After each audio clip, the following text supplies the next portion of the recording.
ਕਸ਼ਮੀਰ ਦੇ ਪੰਡਤਾਂ ਨੇ ਜਦ ਸਤਿਗੁਰ ਜੀ ਨੂੰ ਅਨੰਦਪੁਰ ਪਹੁੰਚ ਕੇ ਆਪਣੇ ਧਰਮ ਰੱਖਿਆ ਵਾਸਤੇ ਬੇਨਤੀ ਕੀਤੀ ਤਾਂ ਉਹਨਾਂ ਨੂੰ ਉੱਤਰ ਦੇਣ ਤੋਂ ਪਹਿਲਾਂ ਆਪ ਜੀ ਉਸ ਭਵਿੱਖਤ ਹੋਣੀ ਨੂੰ ਵਿਚਾਰਨ ਲੱਗ ਗਏ ਜੋ ਇਸ ਉੱਤਰ ਦੇ ਫਲ ਸਵਰੂਪ ਵਾਪਰਨੀ ਸੀ।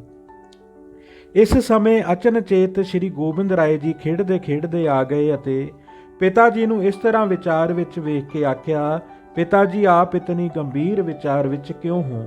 ਗੁਰੂ ਜੀ ਨੇ ਕਿਹਾ, ਬੇਟਾ ਇਹ ਪੰਡਤ ਕਹਿੰਦੇ ਹਨ ਕਿ ਸਾਡਾ ਹਿੰਦੂ ਧਰਮ ਬਚਾਓ, ਸਾਨੂੰ ਪਾਤਸ਼ਾਹ ਜਬਰਨ ਮੁਸਲਮਾਨ ਬਣਾ ਰਿਹਾ ਹੈ, ਪਰ ਇਹਨਾਂ ਦਾ ਧਰਮ ਜੰਝੂ ਤੇ ਤਿਲਕ ਤਦ ਹੀ ਬਚ ਸਕਦਾ ਹੈ ਜੇ ਕੋਈ ਮਹਾਪੁਰਸ਼ ਆਪਣੀ ਕੁਰਬਾਨੀ ਦੇਵੇ।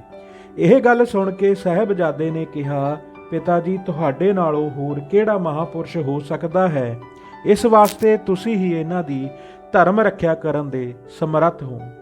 ਸਾਹਿਬਜ਼ਾਦੇ ਤੋਂ ਇਹ ਗੱਲ ਸੁਭਾਵਕ ਹੀ ਸੁਣ ਕੇ ਸਤਿਗੁਰ ਜੀ ਨੇ ਪੰਡਤਾਂ ਨੂੰ ਕਿਹਾ ਕਿ ਤੁਸੀਂ ਪਾਤਸ਼ਾਹ ਨੂੰ ਕਹਿ ਦਿਓ ਕਿ ਜੇਕਰ ਸਤਿਗੁਰੂ ਨਾਨਕ ਜੀ ਦੀ ਗੱਦੀ ਉੱਤੇ ਬੈਠਣ ਵਾਲੇ ਗੁਰੂ ਜੋ ਇਸ ਸਮੇਂ ਅਨੰਦਪੁਰ ਨਿਵਾਸ ਰੱਖਦੇ ਹਨ ਮੁਸਲਮਾਨ ਹੋ ਜਾਣਗੇ ਤਾਂ ਉਹਨਾਂ ਦੇ ਪਿੱਛੇ ਅਸੀਂ ਸਾਰੇ ਆਪੇ ਹੀ ਮੁਸਲਮਾਨ ਹੋ ਜਾਵਾਂਗੇ। ਪੰਡਤਾਂ ਨੇ ਜਦ ਇਹ ਗੱਲ ਪਾਤਸ਼ਾਹ ਨੂੰ ਦਿੱਲੀ ਪਹੁੰਚ ਕੇ ਦੱਸੀ ਤਾਂ ਉਸਨੇ ਗੁਰੂ ਜੀ ਨੂੰ ਦਿੱਲੀ ਸੱਦ ਕੇ ਕੈਦ ਕਰਕੇ ਆਖਿਆ ਕਿ ਆਪ ਜਾਂ ਕੋਈ ਕਰਾਮਾਤ ਵਿਖਾਓ ਜਾਂ ਮੁਸਲਮਾਨ ਹੋ ਜਾਓ। ਜੇ ਇਹਨਾਂ ਵਿੱਚੋਂ ਕੋਈ ਗੱਲ ਵੀ ਪ੍ਰਵਾਨ ਨਹੀਂ ਤਾਂ ਕਤਲ ਹੋਣ ਵਾਸਤੇ ਤਿਆਰ ਹੋ ਜਾਓ। ਗੁਰੂ ਜੀ ਨੇ ਕਿਹਾ, ਨਾ ਅਸਾਂ ਕੋਈ ਕਰਾਮਾਤ ਵਿਖਾਉਣੀ ਹੈ, ਨਾ ਮੁਸਲਮਾਨ ਹੋਣਾ ਹੈ, ਅਸੀਂ ਸ਼ਹੀਦ ਹੋਣ ਨੂੰ ਤਿਆਰ ਹਾਂ। ਇਸ ਤਰ੍ਹਾਂ ਜਦ ਸਤਿਗੁਰ ਤੇਗ ਬਹਾਦਰ ਜੀ ਨੇ ਆਪਣਾ ਅੰਤ ਸਮਾਂ ਨੇੜੇ ਵੇਖਿਆ ਤਾਂ ਆਪ ਜੀ ਨੇ ਬੰਦੀਖਾਨੇ ਵਿੱਚੋਂ ਹੀ ਇੱਕ ਸਿੱਖ ਨੂੰ 5 ਪੈਸੇ ਦਾ ਨਾਰੀਅਲ ਦੇ ਕੇ ਸਾਹਿਬਜ਼ਾਦੇ ਨੂੰ ਗੁਰਗੱਦੀ ਦਾ ਤਿਲਕ ਦੇਣ ਵਾਸਤੇ ਅਨੰਦਪੁਰ ਭੇਜ ਦਿੱਤਾ। ਉਸ ਸਿੱਖ ਨੇ ਅਨੰਦਪੁਰ ਪਹੁੰਚ ਕੇ ਸਾਰੀ ਸੰਗਤ ਦੇ ਸਾਹਮਣੇ ਸਤਿਗੁਰ ਜੀ ਦਾ ਹੁਕਮ ਸੁਣਾਇਆ ਅਤੇ 5 ਪੈਸੇ ਨਾਰੀਅਲ ਸਾਹਿਬਜ਼ਾਦਾ ਜੀ ਦੇ ਅੱਗੇ ਰੱਖ ਕੇ ਮੱਥਾ ਟੇਕ ਦਿੱਤਾ ਅਤੇ ਸੰਗਤ ਨੂੰ ਦੱਸਿਆ ਕਿ ਸਤਿਗੁਰ ਜੀ ਔਰੰਗੇ ਦੀ ਕੈਦ ਦੀ ਪਰਵਾਹ ਨਹੀਂ ਕਰਦੇ, ਬੜੀ ਧੀਰਜ ਨਾਲ ਆਨੰਦ ਪ੍ਰਸੰਨ ਰਹਿੰਦੇ ਹਨ। ਮੁਸਲਮਾਨਾਂ ਦੀ ਸ਼ਰ੍ਹਾ ਮੰਨਣ ਵਾਸਤੇ ਜਾਂ ਕਰਾਮਾਤ ਵਿਖਾਉਣ ਵਾਸਤੇ ਸਤਿਗੁਰ ਜੀ ਕਦਾਚਿਤ ਤਿਆਰ ਨਹੀਂ ਹਨ। ਭਾਵੇਂ ਬਾਦਸ਼ਾਹ ਉਹਨਾਂ ਨੂੰ ਬਹੁਤ ਧਨ ਆਦਿਕ ਦਾ ਲਾਲਚ ਦੇ ਰਿਹਾ ਹੈ, ਪਰ ਸਤਿਗੁਰ ਜੀ ਅਡੋਲ ਹਨ।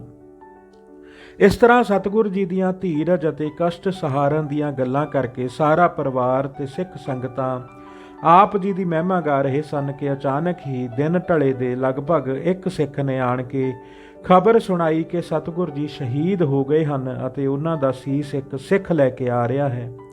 ਇਸ ਖਬਰ ਦੇ ਨਾਲ ਹੀ ਸਾਰੇ ਘਰ ਵਿੱਚ ਹਾਹਾਕਾਰ ਮਚ ਗਈ। ਉੱਚੀ ਉੱਚੀ ਰੁਦਨ ਦੀਆਂ ਆਵਾਜ਼ਾਂ ਸੁਣ ਕੇ ਗੁਰੂ ਜੀ ਨੇ ਇੱਕ ਸੇਵਕ ਨੂੰ ਘਰ ਭੇਜਿਆ ਅਤੇ ਆਖਿਆ ਕਿ ਸਤਿਗੁਰ ਜੀ ਦੇ ਵਾਸਤੇ ਰੋਣਾ ਕੁਰਲਾਣਾ ਨਾ ਕਰੋ, ਸਾਰੇ ਮਿਲ ਕੇ ਨਾਮ ਦਾ ਸਿਮਰਨ ਕਰੋ। ਮਹਾਪੁਰਸ਼ ਜਨਮ ਮਰਨ ਵਿੱਚ ਨਹੀਂ ਆਉਂਦੇ, ਉਹ ਪਰਉਪਕਾਰ ਵਾਸਤੇ ਸਰੀਰ ਧਾਰਦੇ ਹਨ ਅਤੇ ਆਪਣਾ ਕਾਰਜ ਕਰਕੇ ਚਲੇ ਜਾਂਦੇ ਹਨ। ਜਿਸ ਤਰ੍ਹਾਂ ਆਕਾਸ਼ ਵਿੱਚੋਂ ਬੱਦਲ ਪ੍ਰਗਟ ਹੁੰਦੇ ਹਨ, ਵਰਖਾ ਕਰਕੇ ਜੀਵਾਂ ਨੂੰ ਸੁੱਖ ਦੇ ਕੇ ਫਿਰ ਆਕਾਸ਼ ਵਿੱਚ ਹੀ ਸਮਾ ਜਾਂਦੇ ਹਨ, ਇਸੇ ਤਰ੍ਹਾਂ ਮਹਾਪੁਰਸ਼ ਸੁਤੰਤਰ ਆਪਣੀ ਇੱਛਾ ਅਨੁਸਾਰ ਸਰੀਰ ਧਾਰ ਕੇ ਸਿੱਖ ਸੇਵਕਾਂ ਦੀ ਆਪਦਾ ਦੂਰ ਕਰਕੇ ਗਿਆਨ ਭਗਤੀ ਦੇ ਉਪਦੇਸ਼ ਦੁਆਰਾ ਜਗਤ ਨੂੰ ਚੰਗੇ ਰਾਸਤੇ ਲਾ ਕੇ ਫਿਰ ਆਪਣੀ ਇੱਛਾ ਨਾਲ ਹੀ ਪਰਲੋਕ ਗਮਨ ਕਰ ਜਾਂਦੇ ਹਨ। ਉਹਨਾਂ ਵਾਸਤੇ ਸ਼ੋਕ ਜਾਂ ਰੁਦਨ ਕਰਨਾ ਕਿਸੇ ਤਰ੍ਹਾਂ ਵੀ ਠੀਕ ਨਹੀਂ ਹੈ। ਇਸ ਕਰਕੇ ਤੁਸੀਂ ਨਾਮ ਜਪ ਕਰਕੇ ਆਪਣਾ ਜਨਮ ਸੁਧਾਰੋ, ਰੁਦਨ ਨਾ ਕਰੋ। ਇਹ ਬਚਨ ਸੁਣ ਕੇ ਸਾਰੇ ਚੁੱਪ ਹੋ ਗਏ ਅਤੇ ਗੁਰੂ ਜੀ ਦੇ ਗੁਣ ਗਾਉਣ ਲੱਗੇ। ਗੁਰੂ ਦਸ਼ਮੇਸ਼ ਜੀ ਨੇ ਉਸ ਸਮੇਂ 2 ਘੋੜ ਸਵਾਰ ਭੇਜ ਦਿੱਤੇ ਕਿ ਜਾਓ, ਜਿਹੜਾ ਸਿੱਖ ਸੀਸ ਲੈ ਕੇ ਆ ਰਿਹਾ ਹੈ ਉਸ ਨੂੰ ਮਿਲੋ ਅਤੇ ਉਸ ਤੋਂ ਸਾਰੀ ਸਹੀ ਖਬਰ ਲੈ ਕੇ ਵਾਪਸ ਆਓ। ਆਗਿਆ ਅਨੁਸਾਰ 2 ਘੋੜ ਸਵਾਰ ਆਨੰਦਪੁਰ ਤੋਂ ਵਾਹੋਦਾਹੀ ਚੱਲ ਪਏ ਅਤੇ ਕੀਰਤਪੁਰ ਤੋਂ ਕੁਝ ਕੁ ਅੱਗੇ ਉਸ ਸਿੱਖ ਨੂੰ ਜਿਹੜਾ ਆਪਣੇ ਸਿਰ ਉੱਤੇ ਸਤਿਗੁਰ ਜੀ ਦੇ ਪਵਿੱਤਰ ਸੀਸ ਨੂੰ ਚਾਦਰ ਵਿੱਚ ਲਪੇਟ ਕੇ ਲਈ ਆਉਂਦਾ ਸੀ ਮਿਲ ਪਏ। ਉਹਨਾਂ ਉਸ ਸਿੱਖ ਤੋਂ ਸਾਰੀ ਗੱਲ ਪੁੱਛ ਕੇ ਉਸ ਨੂੰ ਆਖਿਆ ਕਿ ਤੂੰ ਸੀਸ ਨੂੰ ਕੀਰਤਪੁਰ ਰੱਖ ਕੇ ਠਹਿਰ ਜਾਵੀਂ, ਅਸੀਂ ਮਾਤਾ ਜੀ ਅਤੇ ਸਾਹਿਬਜ਼ਾਦੇ ਜੀ ਤੋਂ ਪੁੱਛ ਕੇ ਆਉਂਦੇ ਹਾਂ, ਫਿਰ ਜਿਵੇਂ ਆਗਿਆ ਕਰਨਗੇ ਕੀਤਾ ਜਾਵੇਗਾ।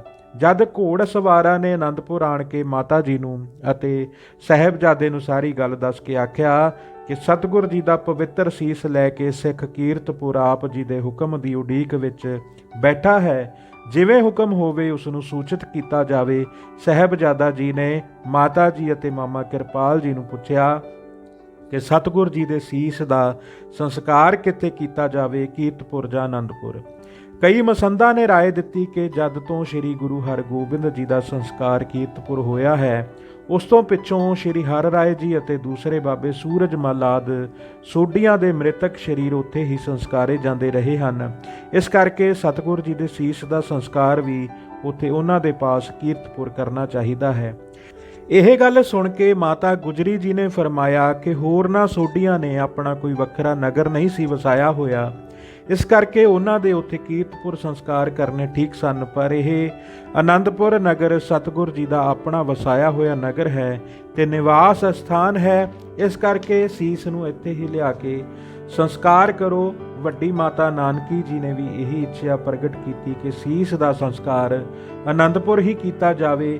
ਸਾਹਿਬਜ਼ਾਦਾ ਜੀ ਨੇ ਮਾਤਾ ਜੀ ਦੀ ਇਹ ਗੱਲ ਬਹੁਤ ਪਸੰਦ ਕੀਤੀ ਅਤੇ ਕੀਰਤਪੁਰ ਤੋਂ ਸੀਸ ਲਿਆਉਣ ਵਾਸਤੇ ਇੱਕ ਬੜਾ ਸੁੰਦਰ ਵਿਵਾਨ ਤਿਆਰ ਕਰਵਾ ਕੇ ਸਮੂਹ ਸਿੱਖ ਸੰਗਤਾਂ ਸਹਿਤ ਸ਼ਬਦ ਕੀਰਤਨ ਕਰਦੇ ਹੋਏ ਕੀਰਤਪੁਰ ਪਤਾਲਪੁਰੀ, ਜਿੱਥੇ ਸਿੱਖ ਸੀਸ ਲੈ ਕੇ ਬੈਠਾ ਹੋਇਆ ਸੀ, ਪਹੁੰਚ ਗਏ।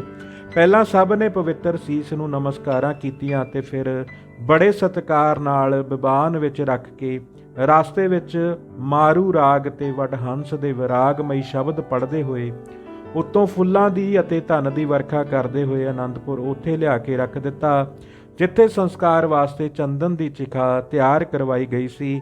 ਉੱਥੇ ਆਪ ਜੀ ਦੇ ਪਵਿੱਤਰ ਸੀਸ ਦੇ ਸਭ ਨੂੰ ਦਰਸ਼ਨ ਕਰਾਏ ਗਏ। ਸੰਗਤਾਂ ਨੇ ਬੇਅੰਤ ਭੇਟਾਂ ਅਰਪਣ ਕੀਤੀਆਂ ਤੇ ਬਾਰੰਬਾਰ ਨਮਸਕਾਰਾਂ ਕਰਕੇ ਨੇਤਰਾਂ ਚੋਂ ਜਲਧਾਰਾ ਦੀਆਂ ਛਹਿਬਰਾਂ ਲਾਈਆਂ। ਉਪਰੰਤ ਮਰਿਆਦਾ ਅਨੁਸਾਰ ਚੰਦਨ ਦੀ ਚਿਖਾ ਉੱਤੇ ਰੱਖ ਕੇ ਸੰਸਕਾਰ ਕੀਤਾ ਗਿਆ। ਸੰਸਕਾਰ ਉਪਰੰਤ ਸਾਰੀ ਸੰਗਤ ਨੇ ਸਤਲੁਜ ਉੱਤੇ ਜਾ ਕੇ ਇਸ਼ਨਾਨ ਕੀਤਾ, ਕੀਰਤਨ ਸੋਲੇ ਦਾ ਪਾਠ ਕਰਕੇ ਅਰਦਾਸਾ ਸੋਧਿਆ ਅਤੇ ਤਿਹਾਵਲ ਦਾ ਕੜਾਹ ਪ੍ਰਸ਼ਾਦ ਸਭ ਨੂੰ ਵਰਤਾਇਆ ਗਿਆ। ਸੀਸ ਲਿਆਉਣ ਵਾਲੇ ਸਿੱਖ ਦਾ ਨਾਮ ਭਾਈ ਜੈਤਾ ਲਿਖਿਆ ਹੈ, ਜੋ ਜਾਤ ਦਾ ਮਜ਼੍ਹਬੀ ਸੀ। ਇਹਨਾਂ ਦੇ ਨਾਮ ਉੱਤੇ ਹੀ ਮਜ਼੍ਹਬੀ ਨਿਹੰਗ ਸਿੰਘਾਂ ਦੇ ਦਲ ਦਾ ਨਾਮ ਬਾਬਾ ਜਿਉਣ ਸਿੰਘ ਦਲ ਹੈ। ਅੰਮ੍ਰਿਤ ਛਕ ਕੇ ਇਹ ਜਿਉਣ ਸਿੰਘ ਹੋ ਗਏ ਸਨ। ਸਤਿਗੁਰੂ ਜੀ ਦੇ ਸ਼ੋਕ ਸਮਾਚਾਰ ਦਾ ਸਮਾਂ ਜਦ ਲੰਘ ਗਿਆ ਤਾਂ 1675 ਈਸਵੀ ਨੂੰ ਸਾਹਿਬਜ਼ਾਦਾ ਜੀ ਦੇ ਗੁਰਗੱਦੀ ਉੱਤੇ ਬੈਠਣ ਦੇ ਤਿਲਕ ਦੀ ਰਸਮ ਕਰਨ ਵਾਸਤੇ ਤਿਆਰੀ ਹੋਣ ਲੱਗੀ। ਸਭ ਮਸੰਦਾਂ, ਸਿੱਖ ਸੇਵਕਾਂ ਤੇ ਸਬੰਧੀਆਂ ਨੂੰ ਸੱਦੇ ਭੇਜ ਦਿੱਤੇ ਗਏ। ਗੁਰੂ ਘਰ ਦੀ ਇਹ ਰਸਮ ਬਾਬਾ ਬੁੱਢਾ ਜੀ ਦੀ ਅੰਸ਼ ਦੇ ਹੱਥੋਂ ਹੀ ਕਰਾਈ ਜਾਂਦੀ ਸੀ। ਇਸ ਕਰਕੇ ਬਾਬਾ ਗੁਰਦਿੱਤਾ ਜੀ ਦਾ ਸੁਪੁੱਤਰ ਰਾਮ ਕੌਰ ਜੀ, ਜਿਨ੍ਹਾਂ ਦੀ ਉਸ ਸਮੇਂ 3 ਸਾਲ ਦੀ ਆਯੂ ਸੀ, ਉਹਨਾਂ ਨੂੰ ਵੀ ਸੱਦਿਆ ਗਿਆ। ਜਦ ਸੰਗਤਾਂ ਅਤੇ ਸਿਆਣੇ ਸਿੱਖ ਗੁਰੂ ਘਰ ਦੀ ਮਰਿਆਦਾ ਅਨੁਸਾਰ ਇਸ ਸਮੇਂ ਗੁਰੂ ਸਾਹਿਬ ਜੀ ਦੇ ਅੱਗੇ ਜੋ ਕੁਝ ਭੇਟਾ ਕਰਨਾ ਚਾਹੀਦਾ ਸੀ ਸਭ ਲੈ ਕੇ ਹਾਜ਼ਰ ਹੋ ਰਹੇ ਸਨ। ਰਬਾਬੀ ਰਾਗੀ ਕੀਰਤਨ ਕਰ ਰਹੇ ਸਨ। ਸੰਗਤਾਂ ਦੀ ਬਹੁਤ ਭੀੜ ਹੋ ਰਹੀ ਸੀ। ਭੱਟ, ਨੱਟ, ਢਾਡੀ ਆਦਿਕ ਗੁਰੂ ਦੇ ਦਰਬਾਰ ਦੇ ਮੇਲੇ ਵਿੱਚ ਆਪੋ ਆਪਣੇ ਕਰਤੱਵ ਕਰਕੇ ਦੱਸ ਰਹੇ ਸਨ। ਇਸ ਤਰ੍ਹਾਂ ਇਹ ਉਤਸਵ 4 ਦਿਨ ਹੁੰਦਾ ਰਿਹਾ। ਅੰਤਮ ਸਾਰੀ ਰਾਤ ਅਖੰਡ ਕੀਰਤਨ ਹੋਇਆ ਅਤੇ ਅੰਮ੍ਰਿਤ ਵੇਲੇ ਸਭ ਨੇ ਇਸ਼ਨਾਨ ਕਰਕੇ ਬਾਣੀ ਦੇ ਪਾਠ ਕੀਤੇ ਅਤੇ ਨਵੇਂ ਬਸਤਰ ਪਹਿਨੇ। ਸਤਿਗੁਰੂ ਜੀ ਨੇ ਵੀ ਇਸ਼ਨਾਨ ਕਰਕੇ ਨਵੇਂ ਸੁੰਦਰ ਬਸਤਰ ਪਹਿਨ ਕੇ ਕਮਰ ਕੱਸੇ, ਤਲਵਾਰ ਪਹਿਨੀ, ਤੀਰਾਂ ਦਾ ਭੱਥਾ ਭਰ ਲਿਆ, ਕਮਾਨ ਮੋਢੇ ਉੱਤੇ ਸਜਾ ਲਈ। ਇਸ ਤਰ੍ਹਾਂ ਸੂਰਬੀਰਾਂ ਵਾਲਾ ਬਾਣਾ ਤਿਆਰ ਕਰਕੇ ਕਮਰ ਕੱਸਾ ਕੱਸ ਲਿਆ। ਦਾਦੀ ਜੀ ਅਤੇ ਮਾਤਾ ਜੀ ਨੂੰ ਮੱਥਾ ਟੇਕ ਕੇ ਤਿਲਕ ਅਸਥਾਨ ਦੇ ਦੀਵਾਨ ਵਿੱਚ ਜੋ ਦਮਦਮੇ ਸਾਹਿਬ ਨੀਅਤ ਸੀ, ਆਪਣੀ ਗੱਦੀ ਉੱਤੇ ਸੰਗਤਾਂ ਦੀ ਆਗਿਆ ਲੈ ਕੇ ਬਿਰਾਜ ਗਏ। ਸਭ ਤੋਂ ਪਹਿਲਾਂ ਗੁਰੂ ਘਰ ਦੀ ਮਰਿਆਦਾ ਅਨੁਸਾਰ ਬਾਬਾ ਬੁੱਢਾ ਜੀ ਦੇ ਘਰ ਵੱਲੋਂ ਇੱਕ ਸੁੰਦਰ ਦਸਤਾਰ ਅਤੇ ਇੱਕ ਘੋੜਾ ਸਤਿਗੁਰੂ ਜੀ ਨੂੰ ਭੇਟਾ ਕੀਤਾ ਗਏ। ਦਸਤਾਰ ਸਤਿਗੁਰੂ ਜੀ ਨੇ ਆਪਣੇ ਸੀਸ ਉੱਤੇ ਸਜਾ ਲਈ ਅਤੇ ਘੋੜਾ ਵੇਖ ਕੇ ਉਹਨਾਂ ਨੇ ਬੜੀ ਪ੍ਰਸੰਨਤਾ ਪ੍ਰਗਟ ਕੀਤੀ। ਉਪਰੰਤ ਭਾਈ ਰਾਮ ਕੌਰ ਜੀ ਪਾਸੋਂ ਸਤਿਗੁਰੂ ਜੀ ਨੇ ਮੱਥੇ ਉੱਤੇ ਕੇਸਰ ਚੰਦਨ ਦਾ ਤਿਲਕ ਲਗਵਾਇਆ ਅਤੇ ਸਭ ਪਾਸਿਆਂ ਤੋਂ ਜੈ ਜੈਕਾਰ ਦੀ ਮੰਗਲਮਈ ਧੁਨੀ ਨਾਲ ਵਾਜੂ ਮੰਡਲ ਗੂੰਜ ਉੱਠਿਆ ਸੀ। ਫਿਰ ਸਭ ਨੇ ਆਪੋ ਆਪਣੀਆਂ ਭੇਟਾਂ ਅਰਪਣ ਕੀਤੀਆਂ ਤੇ ਮੇਵੜੇ ਨੇ ਸਭ ਦੇ ਨਾਮ ਲੈ ਲਏ, ਅਰਦਾਸਾਂ ਕੀਤੀਆਂ। ਇੱਕ ਪਹਿਰ ਵਿੱਚ ਰਸਮ ਸੰਪੂਰਨ ਕਰਕੇ ਸਤਿਗੁਰੂ ਜੀ ਮਹਿਲਾਂ ਵੱਲ ਚਲੇ ਗਏ। ਫਿਰ ਜਦ ਬਾਹਰ ਬਹੁਤ ਸੰਗਤਾਂ ਇਕੱਠੀਆਂ ਹੋ ਜਾਂਦੀਆਂ ਤਾਂ ਮੇਵੜੇ ਆਣ ਕੇ ਸਤਿਗੁਰੂ ਜੀ ਨੂੰ ਦੀਵਾਨ ਵਿੱਚ ਦਰਸ਼ਨ ਦੇਣ ਵਾਸਤੇ ਬੇਨਤੀ ਕਰਦੇ। ਸਤਿਗੁਰੂ ਜੀ ਬਸਤਰ ਸ਼ਸਤਰ ਪਹਿਨ ਕੇ ਦੀਵਾਨ ਵਿੱਚ ਆ ਬਿਰਾਜਦੇ। ਸੰਗਤਾਂ ਦਰਸ਼ਨ ਪਰਸ ਕੇ ਭੇਟਾਂ ਅਰਪਣ ਕਰਦੀਆਂ ਤੇ ਗੁਰੂ ਘਰ ਦੀਆਂ ਖੁਸ਼ੀਆਂ ਪ੍ਰਾਪਤ ਕਰਦੀਆਂ ਸਨ। ਧੰਨ ਧੰਨ ਸ਼੍ਰੀ ਗੁਰੂ ਗੋਬਿੰਦ ਸਿੰਘ ਜੀ ਮਹਾਰਾਜ। ਵਾਹਿਗੁਰੂ ਜੀ ਕਾ ਖਾਲਸਾ, ਵਾਹਿਗੁਰੂ ਜੀ ਕੀ ਫਤਿਹ।